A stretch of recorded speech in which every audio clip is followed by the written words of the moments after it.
లేదా ఆ ఏడుకొండల ఆలయమైన లేదా ఆలయంలో దొరికేటువంటి పవిత్ర ప్రసాదమైన జన్మలో ఒక్కసారన్నా దేవుణ్ణి దగ్గరగా చూడాలి అని భారతదేశ ప్రజలందరూ కూడా పరితపించేటువంటి పరమ మహనీయ దైవం వెంకటేశ్వర స్వామి అయితే ఆ వెంకటేశ్వర స్వామి యొక్క ఆలయంలో పవిత్రంగా భక్తులకి అందించేటువంటి ప్రసాదం గురించి, ప్రసాదం మలినమైందని చెప్పని ఆ ప్రసాదం పేరు మీద ఏ తప్పు జరగకపోయినా కూడా మలినమైందని చెప్పని పలు మారు బొంకుతున్నటువంటి పాలకుల్ని చూసి వాళ్ళ జాలిపడే కంటే కూడా భయపడాల్సినటువంటి పరిస్థితులు వచ్చాయి. తెలియక అపచారం చేస్తే దేవుడైనా క్షమిస్తాడు, కానీ అలాంటిది తెలిసి ఒక సామాన్యమైన భక్తుడు కాకుండా ఈ రాష్ట్ర పాలకుడే శ్రీ వెంకటేశ్వర స్వామి యొక్క ఆలయం ఏ రాష్ట్రంలో అయితే విరాజిల్లుతుందో ఆ రాష్ట్రాన్ని పరిపాలిస్తున్నటువంటి పాలకుడే దురుద్దేశంతో రాజకీయాల కోసం జగన్మోహన్ రెడ్డి గారి అయినటువంటి తన ప్రత్యర్థి అయిన జగన్మోహన్ రెడ్డి గారిని రాజకీయంగా అంతమొందించాలనేటువంటి తప్పుడు ఆలోచనతో సాక్షాత్తు తిరు వెంకటేశ్వర స్వామి యొక్క పవిత్ర ప్రసాదం గురించి తప్పుడు మాటలు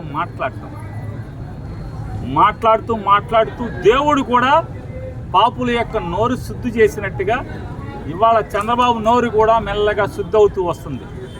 ముందు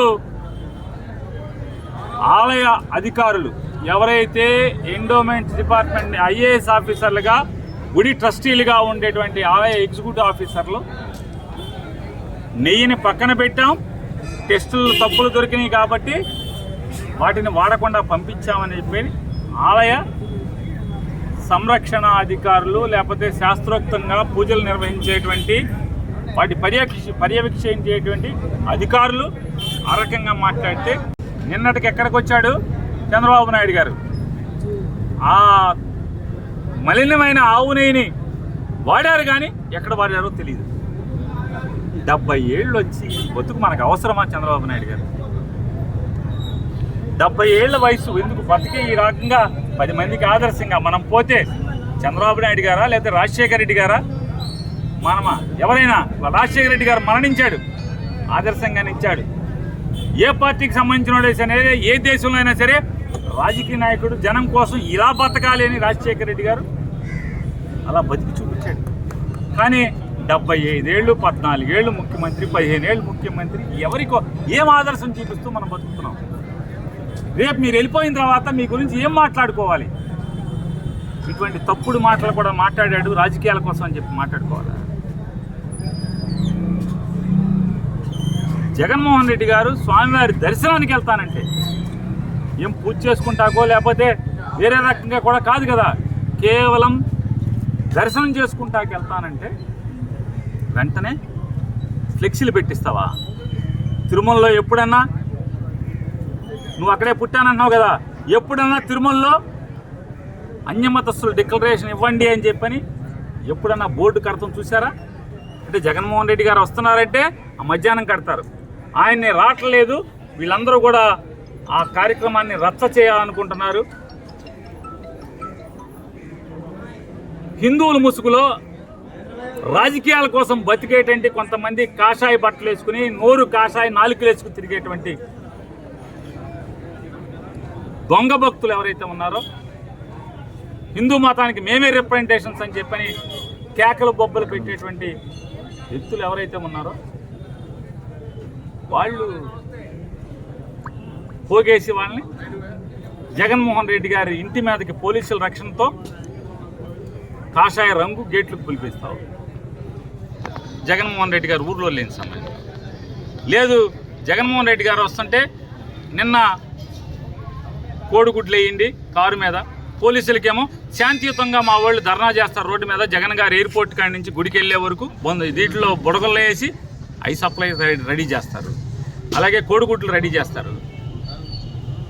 రెడీ చేసి అవమానించి ఆ వీడియోలన్నీ కూడా ఈ తప్పుడు మనుషులతో ఇవన్నీ చేయించి అక్కడ అల్లరి అలజడి సృష్టించాలి, మతాల మధ్యన చిచ్చు రేపాలి. చంద్రబాబు నాయుడు గారిని నేను ఒకటే ప్రశ్నిస్తున్నాను, నిజంగా మీరు చెప్పే మాటలన్నీ కూడా ఇదైతే ఏదో హైందవ మతం కోసం, హైందవ ఆచారం కోసమే మీరు బతుకుతున్నారని అనిపిస్తే, సంవత్సరం క్రిస్మస్ రోజు చర్చిలకు వెళ్ళి బైబిల్లో వాక్యాన్ని ఎందుకు చదువుతున్నారు? నేను దేవుణ్ణి నమ్ముతున్నాను ఎందుకు చెప్తున్నావు? వెంకటేశ్వరని నమ్ముతున్నావా, యేసుప్రభుని నమ్ముతున్నావా? చెప్పాలి కదా. ఇఫ్తార్కి వెళ్తున్నావు, ఇఫ్తార్కి వెళ్ళినప్పుడు టోపీ పెట్టుకుని నేను అల్లాని నమ్ముతున్నాను అని చెప్పని, అల్లానే ఈ ప్రపంచానికి ఏకైక దైవం అని చెప్పని నువ్వు ప్రార్థన చేస్తున్నావు కదా. అప్పుడు నువ్వు రాజకీయ నాయకుడివా, నువ్వు నికార్సైన హిందువు అవుతావా? అంటే నీ రాజకీయాల కోసం బతికితే జగన్లాగా బతకాలి. జగన్ ఏం చెప్పాడు? అరే నా గురించి ఎవరికి తెలియదే, జగన్మోహన్ రెడ్డి గారి తాత తండ్రి యేసుప్రభుని కొలవటం మొదలుపెట్టాడు. తాత తండ్రి ఇవాళ తెలవంది ఎవరికి? కానీ ఏ ఇంట్లో ఎవరికి దండం పెట్టుకుంటాడని కాదు, దేవుడి పటం పట్టుకుని దేవుడికి పూజ చేసేప్పుడు బూట్లు వేసుకు పూజ చేసేటువంటి చంద్రబాబు నాయుడు గురించి పవన్ కళ్యాణ్ మెచ్చుకోలుగా చెప్పటం, తారీఫ్ చేయటం